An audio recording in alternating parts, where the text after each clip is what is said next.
What is going on, Entertainment? So today I'm coming to y'all with another recap. We talking Deja Vu, okay? First thing we straight get right into Q and Gucci getting into it, okay? So Gucci hears his women Diamond in distress, so he runs over to help Diamond because that's the toxic Krishan and Blueface of Not As TV. Okay, so he runs over, and next thing you know, he sees that Q is the one causing Diamond's distress. Why didn't the production let Gucci know that Q basically had Diamond in a headlock like a WWE wrestler?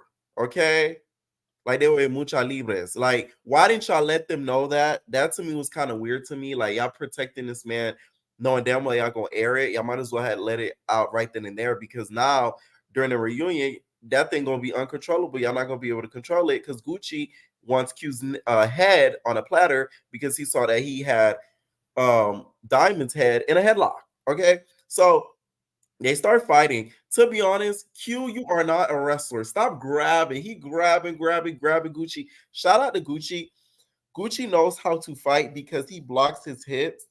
Even though he may have lost that first round, he knows how to block his hits because Q didn't really do no damage to his face. He left on it without no mark on his face whatsoever. Q did get on top of him. It was attempting to punch him, but Gucci made sure to block that face. Okay, I get why Q would feel a way about the security though, because all of production is cool with some of the cast members that have been there. Security also, they're cool with the cast members that have done a season or two. So you being a newbie, I would feel like I'm being set up too. It is not that set up. So I feel a way too. Kenzie, you gotta love Kenzie. The slutty whore. She's over there flirting with Q, braiding Q's dread hair into a big braid so that way it doesn't get pulled. That didn't work out too well in the next fight, okay? Because Q wants another round, right? Because when security had him down, Gucci had a little bit of liberty, so he was kicking him in the booty, kicking him in the thigh, kicking him in the gooch. So he felt away and wanted his lick back. All right. Q, I want to address them real quick. The people are saying that you are hobosexual. Is that true? Y'all probably wonder, Pierre, what's a hobosexual? A hobosexual is a person who has sex with strangers to prevent homelessness. They're also called romantic hobos, love train riders, and hobosexuals. The word hobosexual comes from the word hobo, which means homeless person. Okay? If you guys need clarification on what a hobosexual is. Okay? There's basically like these groups on Facebook that I guess like expose people or whatever. And a woman came forward with her experience and says, warning, stay away. Of course, this is all alleged, by the way. He is homeless and likes to use women. Atlanta area from Detroit. Sleeps in his car sometimes. Work at the airport. Doesn't have a place to stay.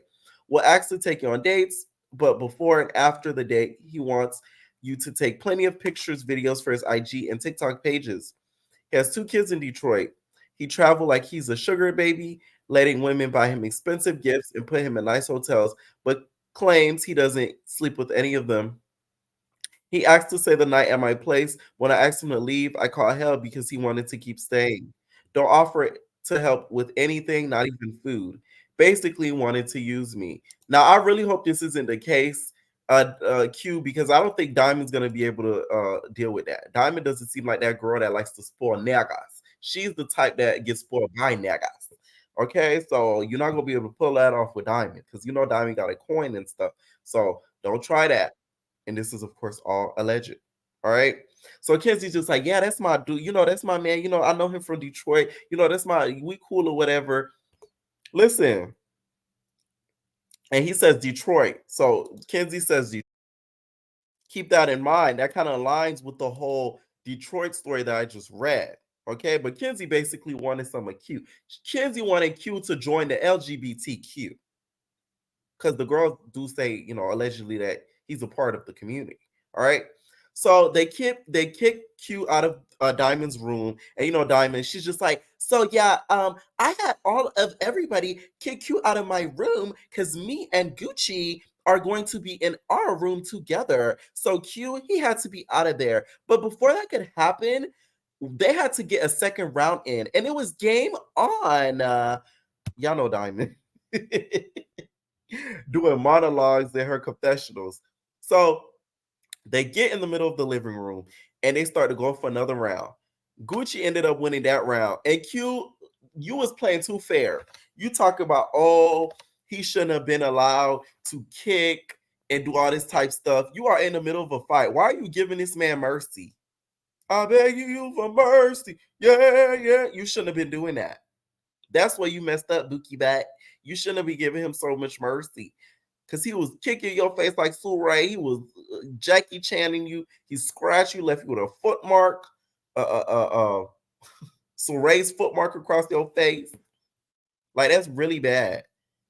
So I don't get Q's point of being mad because you was giving him too much mercy. Because at one point you was kind of above him and he was still on the floor. You really could have kicked the ish out of his head, to be honest. I'm just saying. So Gucci is really mad at Diamond, is telling Diamond basically stop picking these Terminators to be with. That way I don't end up in these situations. Diamond basically starts walking around trying to counsel him. She's just like, Gucci, stop. Gucci, come on. Gucci, stop. Gucci. Gucci looks at her, put one finger across her forehead and says, stop talking to me. Stop talking to me. That was so dramatic, Gucci. That was your power moment, like that guy for Power did with that finger across the forehead when he flicked the girl across her forehead. Okay, so of course Q tries to get his lick back afterwards, after the second fight, but Diamond is making sure that Mr. Gucci doesn't get hit. So she's yelling for security. She's like, security, security, stop, security, stop it. Okay. But mind you, Gucci's hand is already like broken. So that his hand is injured to the point where he couldn't even get no other round in. So he wouldn't have been able to even get a third round in. But Q does not care, okay? Because with his marked up face, he can't be hopping from house to house and being a hobo. In my opinion, Q could have easily ran up on Gucci. He didn't want to. Let's keep it a buck. He didn't want to. He didn't want to.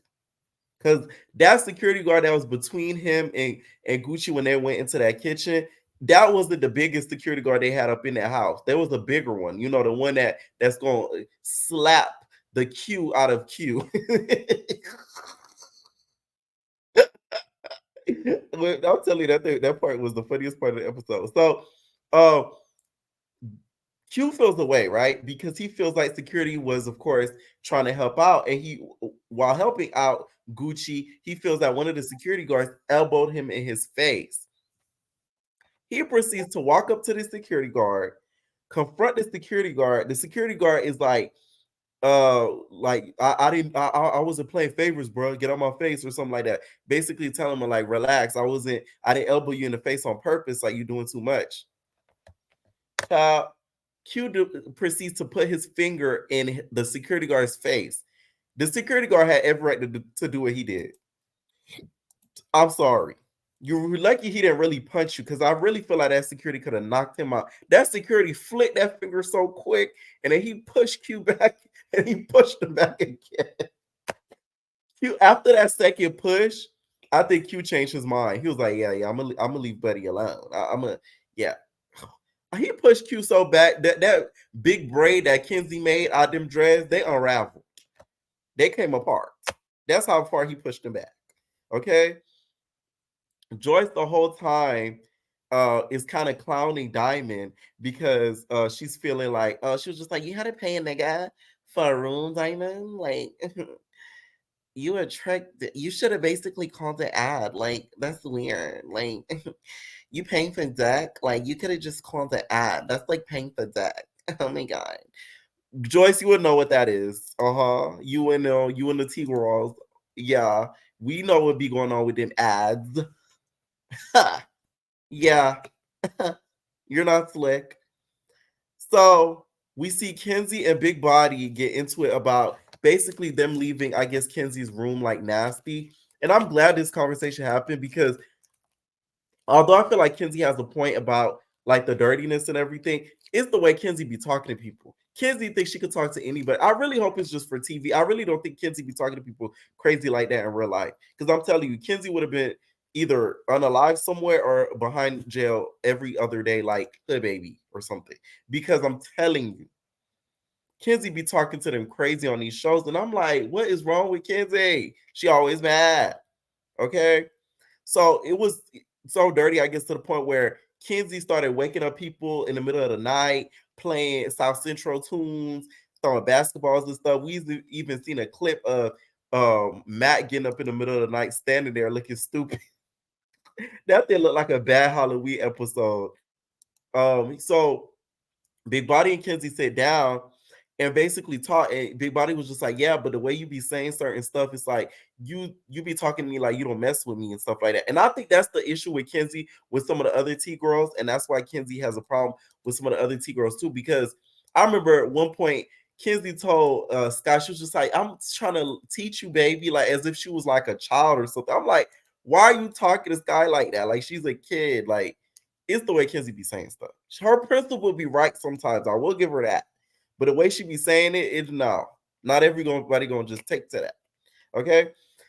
So they end up getting cool or whatever. Big Body was just like, yeah, because if you take it there, I'm gonna take it there too. Like, so don't try me. All right. Kenzie ends up talking to Gucci and Diamond and lets them know, hey, y'all gonna either stay together in real life or stop acting like y'all together for the show. I'm like, thank you, Kenzie. See, that's what I'm talking about. Kenzie be right a lot sometimes. She does. Okay. Because we stick in the storyline. If y'all gonna be together for real, stick together for real. Because if that's not gonna be the case, it's gonna make the show more authentic because you guys aren't keeping a relationship for the show at all. It's so like it's to the point where it's contrived because we're just getting scripted relationships and everything. Because even Asia during the episode, she says, "Hey, how like she was with Gucci and dealing with Gucci, and she feels like if Gucci goes away for Diamond, Gucci's gonna go straight to Asia. So it's kind of like it's giving fake, which nobody wants to watch. So yeah." So the cast ends up playing Carisha Please, y'all. They end up playing Carisha Please.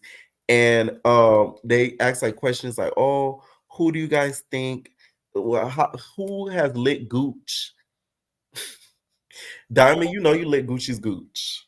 Like a lot of them has done a lot of nasty stuff, of course. And then at one point, somebody asked Melissa, they're like, is that alcohol in your cup or is that water? And she was like, that's water. Mac's like, oh, Melissa's a fake ass bee. Melissa goes off. She's like, man, shut the up. You don't want sneaking people. I said, one thing about Melissa I gotta respect about her, she stands on what she said. Because she could have easily, ignored that. But she had to confront Mac because I don't think Mac like Melissa like that, right? That's why we're gonna get Nina coming next episode. So the way that she told Mac off, I ain't gonna lie, I started laughing.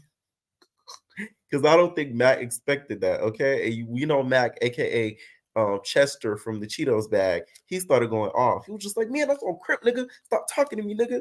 Why you talking to me?" He starts going off on Melissa. Duke is just like, "Why are you using the bitch word? Like, what's up, you bloke? Why are you cursing at me, you bloke?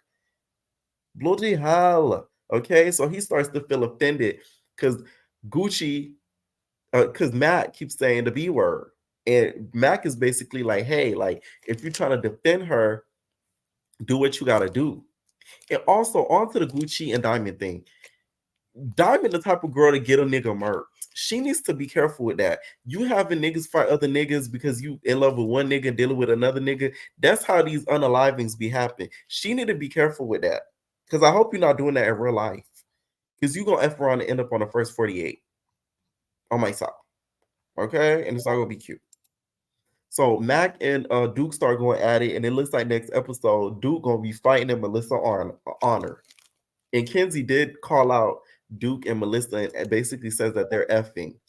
And Mac he did read Melissa because he basically says that Melissa wears fake eye contacts, like colored eye contacts, and that he can't trust her because he has the colored eye contacts, which a lot of people feel the same way. I do too a little bit. If you wear super super bright uh, eye contacts that aren't real, that doesn't look authentic, it does kind of make you look crazy.